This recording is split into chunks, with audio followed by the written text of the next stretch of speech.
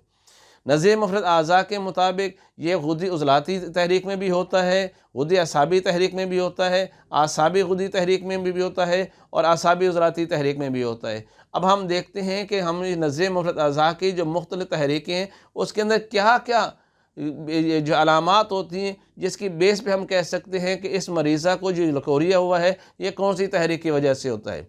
जो गुदी उज़लाती तहरीक की वजह से लिकोरिया होता है, दरअसल वो STDs होती है, सेक्सुअल ट्रांसमिटेड डिजीज़ होती हैं। वो दरअसल सफ़रा की ज़्यादती की वजह से होती हैं। और जिस वक़्त जो है किसी ऐसे मर्ज़ से औरतें मिलती है जो कि ख़ुद पहले सुजाक का मरीज़ होता है, तो ये नेसेरिया गोनोरिया बैक्टीरिया जो है वो औरत के यूट्रस में दाखिल हो जाता है, जिसकी वजह से वहाँ पर उसे इन्फेक्शन हो जाती है। और ये लिकोरिया जब गुदी उज़लाती तहरीक में होता है तो ये पीला होता है, गाढ़ा होता है और उसमें खून भी शामिल होता है। ये बदबूदार होता है, ये जलनदार होता है। लेकिन जब ये गुदी असाबी तहरीक का लिकोरिया होता है तो ये भी बैक्टीरिया इन्फेक्शन में की वजह से होता है। नॉर्मल बैक्टीरिया तो यूट्रस में मौजूद होते हैं, लेकिन जब ये इनकी तादाद ज़्यादा बढ़ जाती है, ये एबनॉर्मल हो जाते हैं, तो उसके नतीजे के तौर पे जो लिकोरिया यहाँ पैदा हो रहा होता है वो उसका कलर जो है वो भी येलो होता है, डार्क येलो होता है, लेकिन उसमें ब्लड नहीं होता। वो गाढ़ा होता है, वो विस्कस होता है, उसमें स्मेल होती है और अच्छी खासी बदबू होती है। लेकिन इसके बाद हम देखते हैं कि जो असाबी उज़लात गुदी तहरीक के अंदर जो लिकोरिया पैदा हो रहा है वो दरअसल यीस्ट इन्फेक्शन होती है।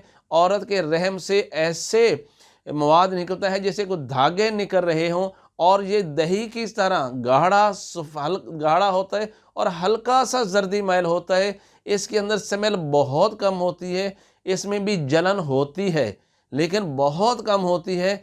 लेकिन इसके बाद जब चौथी इसकी किस्म जो मैंने पहले आपको बताई है कि वो है असाबी उज़लाती, ये दरअसल खून ख़वातीन के अंदर ये मर्ज़ पैदा होता है जिनके अंदर खून की शदीद कमी होती है। ये बिल्कुल पानी की तरह होता है, इसमें कोई जलन नहीं होती, इसमें कोई स्मेल नहीं होती। और ये पानी लिकोरिया जो है इतना प्रोफ्यूज़ और इतना ज़्यादा होता है कि औरत के रान से उसके एड़ियों तक चला जाता है, उसके कपड़े ख़राब हो जाते हैं, लेकिन ये बहुत ज़्यादा मिकदार में होता है। अब हम देखते हैं इसकी अलामात क्या होती हैं लिकोरिया की। उस खातून को देखने के बाद हम कैसे कह सकते हैं कि लिकोरिया की मरीज़ा है। तो सबसे पहले तो ये देखिए कि इसको ज़हनी सुकून नहीं होता, इसको सर में दर्द रहना शुरू हो जाता है, इसकी यकसुई ख़त्म हो जाती है। अगर ये किसी चीज़ को याद करना चाहें तो बहुत जल्दी ये भूल जाती हैं, इनको नींद नहीं आती, इनमें चिड़चिड़ापन आना शुरू हो जाता है, इनके नाक के ऊपर और चेहरे के ऊपर छाइयाँ आना शुरू हो जाती हैं, इनके चेहरे के ऊपर दाने निकलना शुरू हो जाते हैं, चेहरा इनका मुरझाया हुआ और पीला होता है, इनके अंदर जो एक तरोताज़गी होती है वो ख़त्म हो जाती है, इनकी भूख बिल्कुल नहीं लगती, अगर खाने को उनको दिल नहीं करता। और जिसकी वजह से ये दिन ब दिन कमज़ोर होती चली जाती हैं और हड्डियों का ढांचा बन जाती हैं। इनको घबराहट बहुत ज़्यादा होती है, थोड़ा सा सीढ़ियाँ चढ़ें या चलें तो इनको सांस फूलना शुरू हो जाती है। ये दिल की बहुत कमज़ोर होती हैं और इनको बार बार जो है वो यानी खौफ और डर में मुब्तला होती हैं। इनके कमर में शदीद दर्द होता है, ख़ास पर लोअर बैकेज के अंदर जो प्रॉब्लम होते हैं, छोटी कमर, निचली कमर जो है उसके अंदर इनको दर्द होना शुरू हो जाता है। पेल्विस के मकाम पर सूजन होती है, इनको पेशाब बार बार आता है, उसमें बहुत जलन होती है, लकोरिया होता है, जिसकी वजह से इतनी ख़ारिश होती है कि प्राइवेट एरिया के बाद ज़ख़म भी हो जाते हैं। इनके शलवार के ऊपर दाग बहुत ज़्यादा लग जाते हैं, अगर इन्होंने कुछ अंडरवेयर पहना होता है तो उसके ऊपर भी दाग लगते हैं और उसमें से बहुत ही बुरी स्मेल आ रही होती है।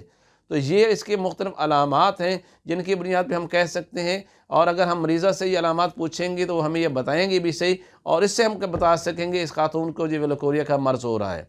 अगर इसका प्रॉपर इलाज ना किया जाए, सिर्फ सुनी सुनाई बातें की जाएँ, सिर्फ खुश्क अद्वियात इस्तेमाल किए जाएँ, जैसे कि अक्सर टोटके वगैरह बताए जाते हैं, तो ये मर्ज़ वक्ती तौर पे दब तो जाता है लेकिन ये ख़त्म नहीं होता।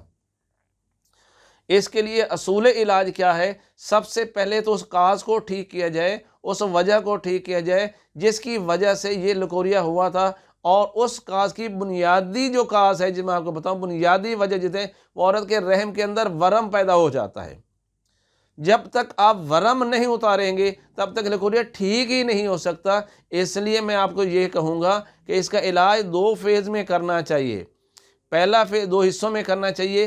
पहला क्या है कि ऐसी अद्वियात दी जाएँ जिससे जो है वो वरम और सोज वाला तहलील हो जाती है, ख़त्म हो जाए और लिकोरिया बिल्कुल पानी की तरह पतला हो जाए, उसमें कोई स्मेल ना रहे, उसका कलर ट्रांसपेरेंट हो जाए। ये सारी अलामात जब आ जाएंगी तो हमें ये कन्फर्म हो जाएगा कि अब वरम ख़त्म हो चुका है, अब हमने सिर्फ वो ज़ायद जो रतूबत पैदा हो रही है उसको खुश्क करना है, तो यकीनी तौर पे हम इसमें कामयाब हो जाएंगे।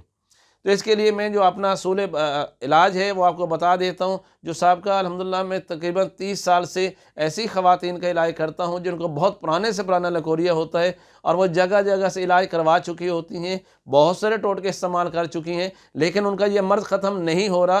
तो जब तक इस असूल को आप नहीं अपनाएंगे मर्ज़ ख़त्म नहीं होता। तो सबसे पहले क्या करना है कि मैं आपको नुस्खा बता रहा हूँ, आप इस नुस्खे को नोट कर लीजिएगा। पहले 10 दिन आपने ये दवा मरीज़ा को देनी है। वो नुस्खा क्या है? इसमें कलमी शोरा, जौखार, तुख्म कासनी और ज़ीरा सफ़ेद, ये 4 चीज़ें हैं। इन चारों चीज़ों को बराबर वज़न में लेना है, यानी 50-50 ग्राम आप ले लें और इनको अच्छी तरह अलग अलग साफ़ कर लीजिए। फिर इनको अलग अलग पाउडर करना है, फ़ाइन पाउडर करने के बाद मिक्स कर लीजिएगा। और ये जो कंपाउंड बनेगा ये दरअसल रहम के वरम को उतारने के लिए है। आपने सुबह दोपहर शाम आधी आधी चम्मच चाय वाली जो है वो पानी के साथ मरीज़ा को देना है, और उसे कहना है कि पानी ज़्यादा से ज़्यादा पिए। जितना वो पानी ज़्यादा पिएगी उसको इतना ज़्यादा पेशाब खुल के आएगा, और ये दवा जो है वो उसके अंदर से तमाम बैक्टीरिया, यीस्ट, इन्फेक्शन उसको ख़त्म कर देगी। यूँ समझो कि अब हमने रहम को धो दिया है, बर्तन को धो दिया है, जिससे तमाम इन्फेक्शन जब अंदर से ख़त्म हो जाएगी, वो डेड सेल्स अंदर से ख़त्म हो जाएंगे। उस वक़्त मरीज़ा ये बताएगी या मेरे लिकोरिया में कोई स्मेल नहीं है, इसका कलर बिल्कुल ट्रांसपेरेंट सा और पतला सा हो गया है, इसमें कोई जलन नहीं हो रही। जब ऐसा अलामत आ जाए उस वक़्त आपने इस रतूबत को खुश्क करने की दवाई देनी है। और उसके लिए अब ये नुस्खा जो मैं बता रहा हूँ, अब मज़ीद आपने 2 हफ़्ते ये इस्तेमाल करवाएंगे तो ये मर्ज़ हमेशा हमेशा के लिए ठीक हो जाएगा।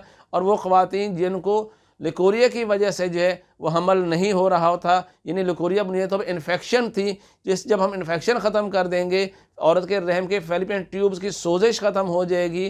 क्योंकि जब सोजिश होती है, रहम के अंदर वरम होता है, तो वो फैलोपियन ट्यूब्स भी ब्लॉक हो जाती हैं, यानी वो ट्यूब्स होती हैं जो ओवरी से एग को रहम की तरफ लाना होता है। जब सोजिश की वजह वो बंद हो जाती हैं तो फिर जितनी मर्ज़ी कोशिश कर ली जाए ये कभी भी हमल नहीं हो सकता।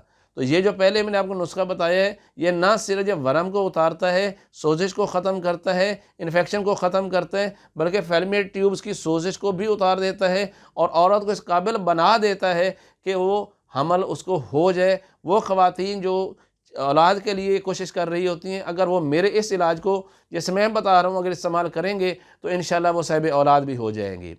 तो 10 दिन आपने ये नुस्खा इस्तेमाल करवाना है जो मैंने आपको पहले बताया है। इसके बाद 2 हफ्ते के लिए अब ये नुस्खा इस्तेमाल करवाइएगा जो मैं आपको बताने जा रहा हूँ, तो इंशाल्लाह ये लकोरिया जड़ से ख़त्म हो जाएगा, चाहे ये कितना ही पुराना क्यों ना हो। इसके नुस्खे के अज्जा को भी नोट कर लीजिए।